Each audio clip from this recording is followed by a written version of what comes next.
it's nice to have some sort of creativity and music back in my life, actually. It's a funny thing, like I didn't really know how much I missed it until I actually got it back again.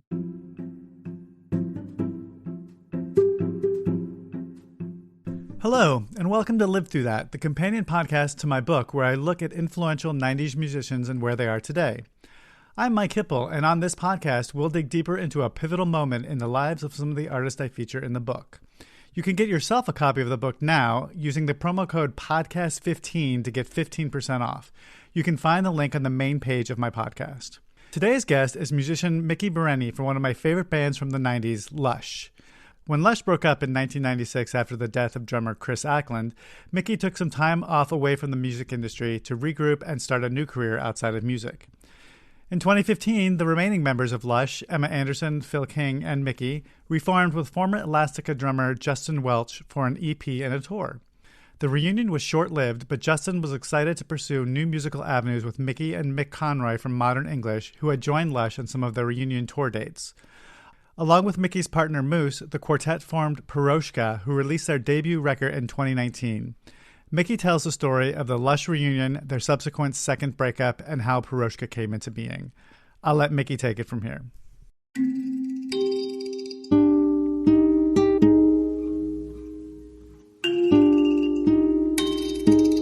I suppose the story kind of begins more with the end of Lush, in that, you know, I think in 1996 when the band broke up, I think I was really, well, I think we were all really exhausted. And then obviously with Chris's suicide, that kind of just completely, you know, knocked the ground from under me.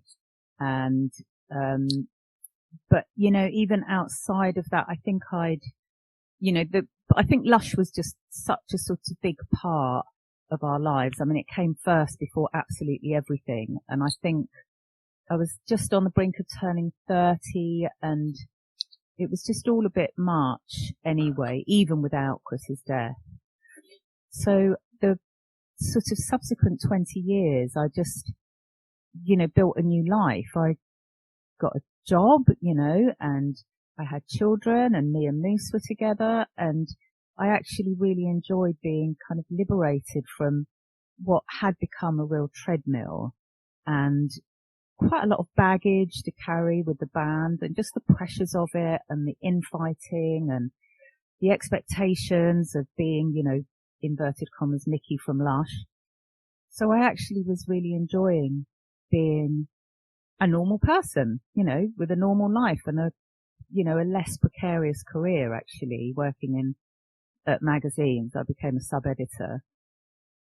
And it was nice. I liked working in an office, and I don't know, it was great to have had, like, you know, a second chance, I suppose, to do something, you know, have a more solid life, which I think definitely suited family life as well. I mean, God alone knows how I would have raised the children or had them even if I'd have carried on being in a band. So I was quite reluctant to let that go. But I think because of the difficulties of how Lush ended, it was a very black and white situation. Like, it was just like this door slamming and a second life beginning. There was no kind of bleed through. I totally stopped going to gigs. I stopped playing music. I just needed to get away from the whole thing. So when the Lush reunion was mooted, and there were a few discussions, I mean, obviously coming more from Emma and Phil, who were still doing music, and even in their jobs. I mean, Emma was working for a booking agent, so they were both, and you know, Phil was working at the NME and Uncut in music papers, so they always had a foot in that world. And occasionally opportunities had come up to sort of reform Lush, but I was really, really reluctant, not least because the children were quite small then, and it would have been very, very difficult to do. So I think when the sort of last, you know, discussion about it, which is the one that actually came to fruition in 2016, God, my decades mixed up. You know, that seemed to be quite a solid, well thought out offering. Emma had met a manager who was really enthusiastic. There were, she had a contact with Daniel Hunt, from Ladytron, and he had worked with Jim Abbis, a producer. So both of them kind of came in with wanting to do a project with us, which ended up being the Out of Control EP. And there was a bit more kind of meat to this offer. It wasn't just, someone's offered us to do a gig or, something a bit vague. This was like 4AD were on board. They were going to reissue, they put out Chorus. So all of these plans started to sort of congregate, which made it a lot more of a kind of communal effort with a bit more, like I said, a bit more meat to it. And I've always, it's really great to have some of the old faces, like Chris Bigg was going to do the artwork. So I don't know, it just felt like getting back into a more comfortable flow than feeling like, oh my God, I haven't done this in 20 years and I don't know anybody involved and I don't know what I'm doing. There was a slightly, more welcoming kind of environment with people who were willing to do, a fair bit of the driving of it. So I did still think about it long and hard. I was really nervous. I hadn't played music in a long time. The thought of being on a stage and performing, all of those things were really daunting. But I think because there was a momentum, it felt easier to just sort of take my bit of it. So, even with when we started recording Out of Control, they were Emma's songs, and I just wasn't confident to start writing music, like a whole song, to write a song all over again. And, me and Emma always wrote separately. So it's not really like getting together and jamming and writing a song together. It's like writing the whole thing on your own. And I just didn't feel I had that in me, really. I wouldn't have even known where to begin. But because Emma had these songs, I said, look, let me write the lyrics in that case, which she did. And, it took me a really long time and quite a lot of writing and rewriting. But it was a really good way to sort of get back into the flow of having that kind of creative input. I think trying to write a whole song would have been really overwhelming, but this was, a sort of easier path in. And I mean, I don't mean easy as in, I can knock off a few lyrics. I mean, Emma sets the bar very high. I think she's an amazing songwriter. So there was a real pressure to come up with something that was, match the quality of her music. But that was quite a good test, actually. I mean, it took me months, but it was, that was probably my first sort of, creative input with anything like that in, like I say, 2 decades. So, and again, going into record Out of Control, I hadn't performed at all. So having to record the vocals and play the guitar, it was really daunting, but actually that went, really well, and it was really enjoyable. And, there was a really good atmosphere in the studio, and I can remember doing the vocals to this song Rosebud, and actually Jim being like really blown away. I'm not blowing my own trumpet here, but he really was like, oh my God, that was amazing. And so it just gave me a huge amount of confidence. So then the kind of lead up to the gigs, there was a lot to learn, and I'd forgotten loads of the songs. So I actually spent many, many weeks looking at, well, thank God for the internet, because there was loads of YouTube videos I could just look at and then figure out what on earth I'd played live during various songs. And, it was quite hard work, but I think when it came to rehearsing and, and ultimately performing, I was sort of genuinely blown away by how much I actually enjoyed it. I hadn't expected to enjoy it quite that much, and quite, like, even on the sort of really minuscule level of just being in a rehearsal room and banging out a few tunes. And, there was a sort of rush of familiarity and, genuine enjoyment, that I'd kind of been scared to get involved in again, I think, you know. I was, you know, a lot of the worry I had about that reunion was, is it going to bring back all the memories of Chris? You know, am I just going to look around on stage and feel bereft because he's not there? Is it going to be too much to deal with?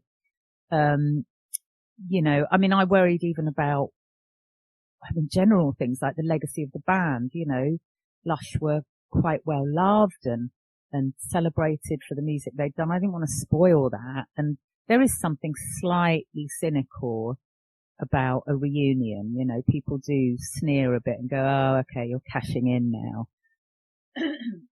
So, you know, there's a lot to sort of think about and worry about. And, you know, I wasn't sure about whether it was the right decision. But I think, you know, ultimately, when I finally went along with it, which did actually require also, not least Moose, who was going to get, you know, lumbered with the lion's share of the childcare, and while I'm off, you know, rehearsing and recording and touring and all of that stuff. So that was a big decision for him as well. And I had like, yeah, I just had like this fear that I'm, you know, this vision that I'm going to be calling home from like, I don't know, some hotel in America, like weeping and going, oh, it's all gone wrong. I should never have done this, and missing the kids and missing Moose and, you know, all of that kind of stuff. But actually, like I say, it was, you know, actually, I mean, that's not a million miles away from what did happen on some level, but for completely different reasons. And I think, ultimately, I just thought it, you know, it was a really good thing to have done. And I sort of appreciated that, you know, this was on the cusp of me turning 50, that this really was the kind of last chance to do anything like that again. And so when the kind of Lush reunion tour, which was always going to be quite a finite thing anyway, when that kind of finished, Justin had already been making suggestions and saying, well, you know, it'd be a real shame after having done all this work and, you know, got back into it. You know, do you not think you'd want to keep doing music? And he was sort of suggesting, oh, you should do like a solo project. And I said, no, I'm just not a solo person. I can't motivate myself in that way. You know, me and Moose have been together for like 2 decades and we never managed to get anything together despite having chats about it. It's just neither of us is really built to sort of start something up like that. And, you know, but Justin was really enthusiastic and persistent. So when Lush played their last gig, we'd actually the final gig in Manchester, Phil had already left by then. So we got, Mick Conroy in to play the bass, and that actually required me and Justin and Mick rehearsing like a lot, you know, because he had 27 songs to learn for like one night. Understandably, Emma was like, I'm not going through all that again. So, you know, we did most of the rehearsing together, and actually playing together, that was really good fun. You know, just we really enjoyed ourselves. So I think after the final show, Justin actually did sort of not keep going on about it, but he said, look, I'm going to send you some stuff and let's just see what happens. And, you know, you don't have to do anything, but it will be a nice thing and blah, blah. And then because I did have that vestige of thinking, God, that actually was really good fun, I just thought, all right, well, I'll give it a go. I'll write some vocal lines to the stuff that he's sending. And Moose was sitting here, you know, and I was going, well, do you want to play some guitar? You know, it'd be great for you to get involved.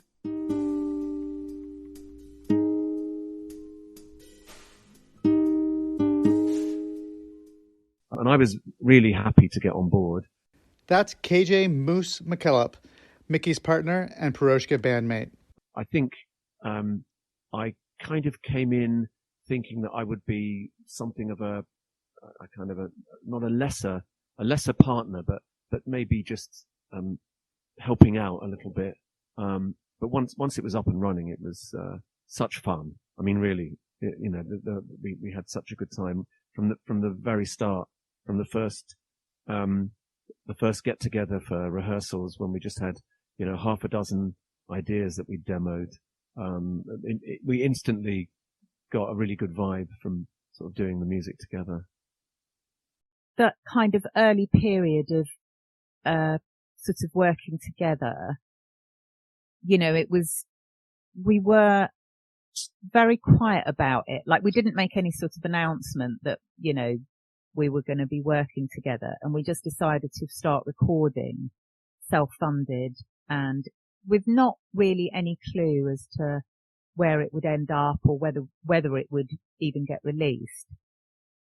And it was sort of quite an interesting way to do it for me, because I think I was very used to, you know, Lush always had like this forward momentum, and it was very much about, you know, aiming for a kind of ambitious goal. And to have something that was just really purely just for the pleasure of making music was quite a new experience. And I think, you know, it continues to be that, because I think whereas Lush just was totally overwhelming, I mean, it really was the major part of my life, you know, when I was in that band. It's kind of interesting to be in a band that is part of your life rather than like, you know, overwhelmingly controls it, which is, you know, possibly more understanding for someone in their 50s as well. I don't know how you can manage that when you're my age, unless you're massively successful, I suppose. But it's nice to have some sort of creativity and music back in my life, actually. It's a funny thing, like I didn't really know how much I missed it until I actually got it back again.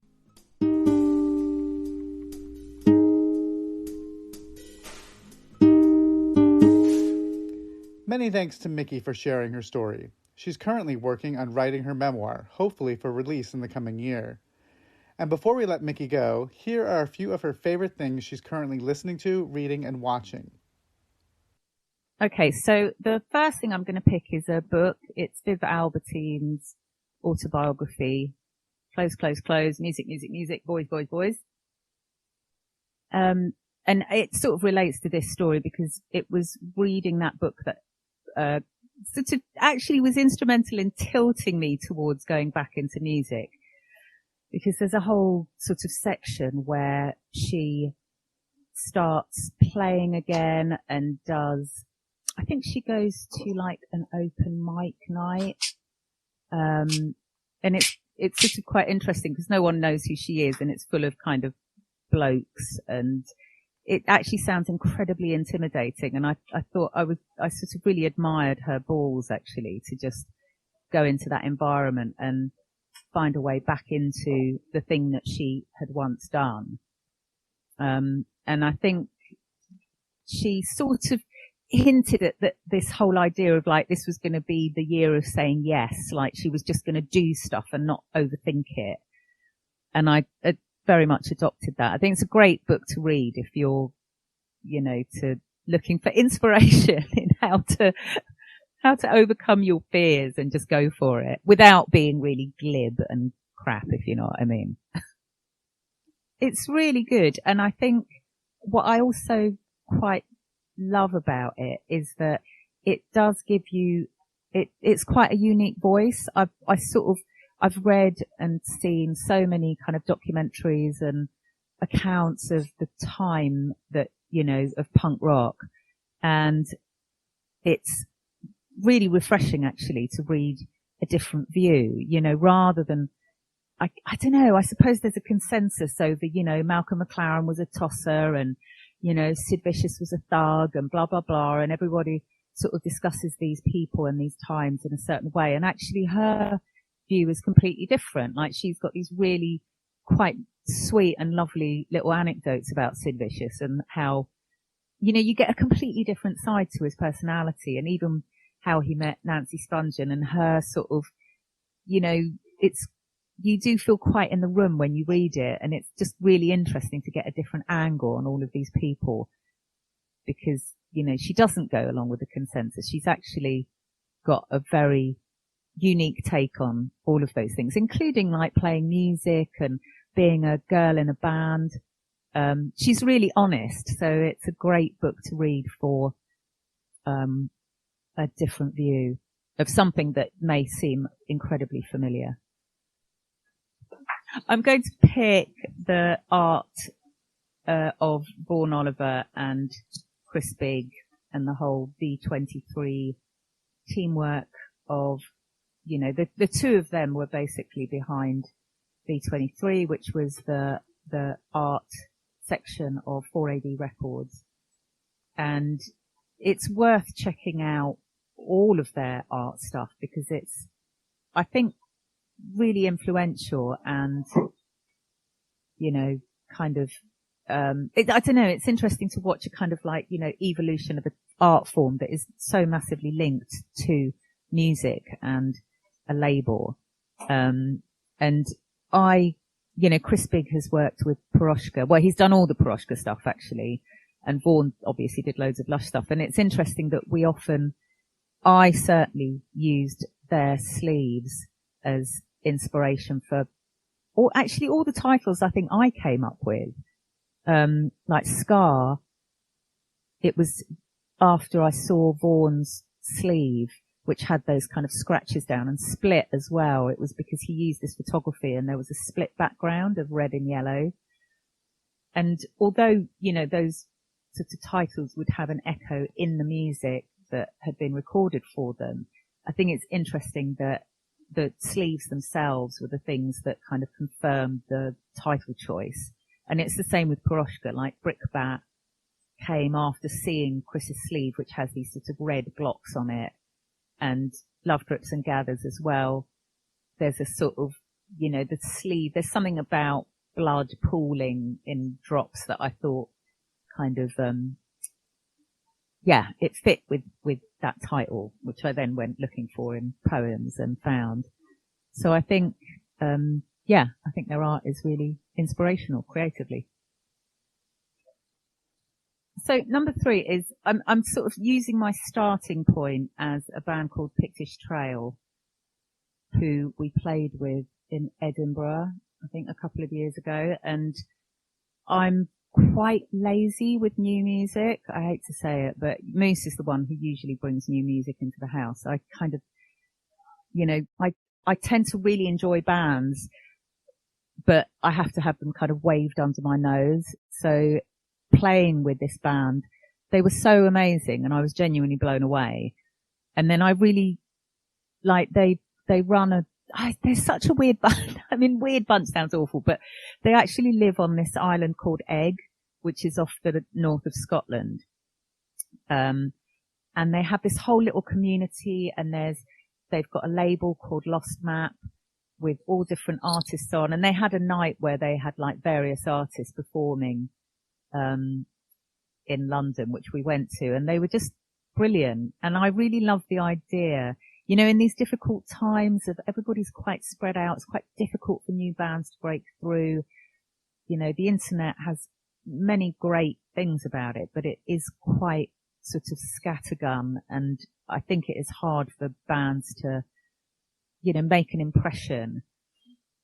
And I like these little communities that are springing up around labels and kind of little scenes that don't have to be in like London or New York or, you know, kind of big hubs.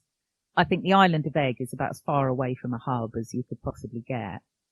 And, you know, it's similar. There's another label called Milk Records that a friend of mine, Liz, who lives in Tasmania, recommended, because that's got like Courtney Barnett and Jen Clower and this artist called Hachiku.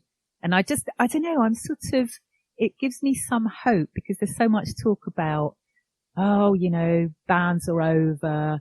It's just all big solo artists and major labels, and there's no room for bands to make money or make an impression. And when I see these little oases of bands springing up and grouping together, I think it's, you know, it gives me genuine hope that there's, you know, this will come back again, you know, that kind of grassroots music.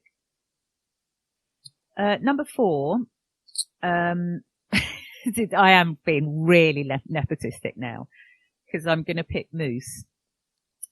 Simon Raymond, who runs Bella Union, which is our label, is putting together some Moose reissues, and they're long overdue, and we're very excited about it. But I'm picking it also because it's really interesting for me to work with Moose doing music. You know, I think when I was in a band with Emma, I was influenced a lot by her songwriting, and she had a very interesting way of, specifically, I suppose, very early on with Lush, you know, I was very kind of verse, chorus, everything was quite simply laid out, and I was, you know, Emma would write in this quite meandering way. She would just go where the song took her, which was a real education for me, and I sort of learnt a lot from that. And now, working with Moose, there are songs, you know, there's songs that he's written that I've sung on where it's taken me a while to understand what is going on. I'm sort of singing this song and going, I'm sure this needs to go around 4 times, not 3. And I think working with someone who's got such a different sort of, skewed is the wrong word, but you know, they've got their own music in their own head and the confidence to put that down. And I think it's really worth exploring Moose's music because he doesn't write in a conventional way. It's quite fascinating and rewarding. Well, finally, number 5. I'm gonna sort of pick a double dose, which is 2 TV series. One is called I Will Destroy You, and the other one is We Are Lady Parts. And I'm picking them because I think, one is written by a woman, Michaela Cole, who is black, and I'm not sure who wrote We Are Lady Parts actually, but it's about a Muslim punk band. And I think both of them have a real kind of London feel about them. And I watched both and thought they were both brilliant, and was just struck by how, I don't know, like how come these voices have only just started to be, you know, sort of celebrated and recognized. I mean, I was genuinely quite sort of shocked to realize the massive gap that there's been. Because, you know, the whole time I've grown up in London, it's clearly very multicultural and multi-ethnic. And, you know, I always associated a lot of culture, I suppose mainly music really, with kind of people from diverse backgrounds and, you know, different classes. But it really struck me that for a major television airing, that has actually been sorely lacking. And it was really interesting to watch these 2 programs and how effortlessly brilliant they were. You know, you're sort of told that, oh, it will be really niche and no one's going to be interested in the story of a, you know, I don't know, a black woman kind of navigating her way around relationships. But they're both amazing. I don't know, they're just really funny and really effortless. And, it just sort of made me really appreciate that, you know, having like these fresh voices is, massively important culturally. I worry a little bit about that because I think the arts are actually going the other way. I think funding is being cut here in schools and stuff, and you wonder where the next wave of opportunity will come from, you know. But anyway, I'm rambling, but I just wanted to include them because I was genuinely, it's like in the last year, those are the things that have really blown me away watching TV.